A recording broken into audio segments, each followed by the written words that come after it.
Thank you very much.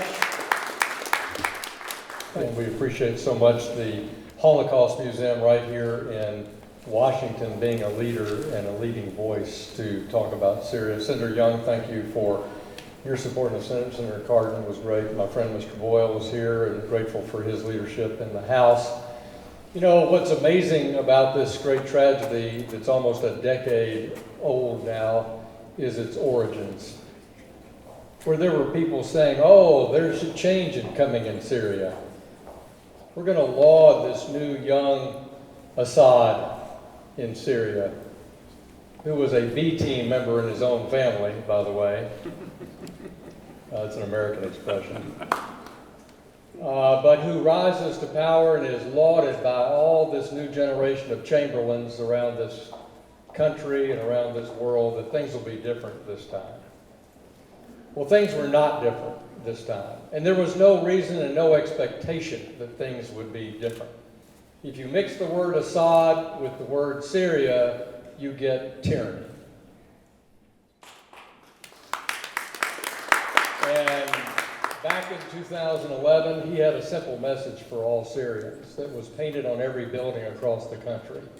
Assad or we burn the country. Well, they burned the country.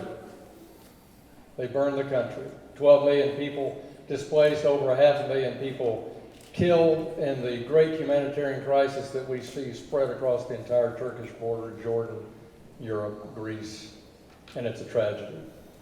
I don't know what could have been done differently, right? Sometimes we ask that question. What could Europe have done differently? What could President Obama have done differently? But it is what it is, and so we live in the time that we have now. And in Congress, you see a united bipartisan support for taking the actions to take Assad to The Hague, as Senator Cardin so eloquently spoke, but also to insist that the president, our president, President Trump, and Europe have a coherent plan and a coherent strategy for using our leverage to bring peace back to Syria, stop the killing, and see if we can't have a second chance at our conscience. So it is personal for me. I appreciate Naomi saying that. We have Arkansans from elementary school all the way to very adults who are working every day to support the Wisdom House in Idlib province and support education and care for kids in Idlib. And they think about it every day. They pray for those citizens every day. They are sending messages of hope every day and raising money every single day. And so it is personal. And we in Arkansas, far, far from the frozen death that's in the north of Syria, care. And we appreciate our friend Muaz Mustafa, our adopted Arkansan, for his care and leadership in spreading this word in partnership with the Holocaust Museum. But we also thank the bravery of Omar and his work.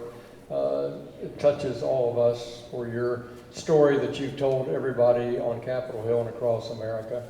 And of course, Caesar. We wouldn't be here where we are today without Caesar.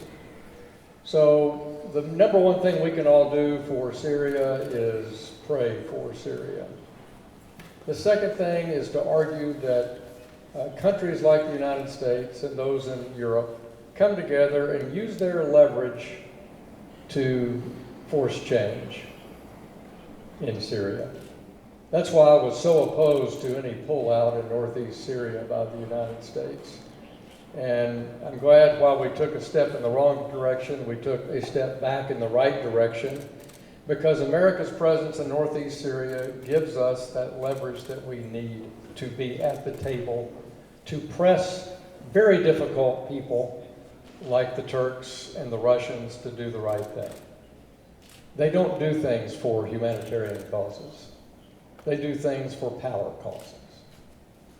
And it's because of this great country and our friends in Europe, we don't do things for power causes. We do things for humanitarian causes.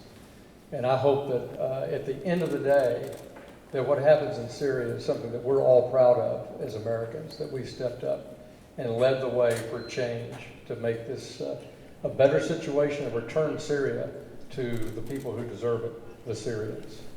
Thank you very much.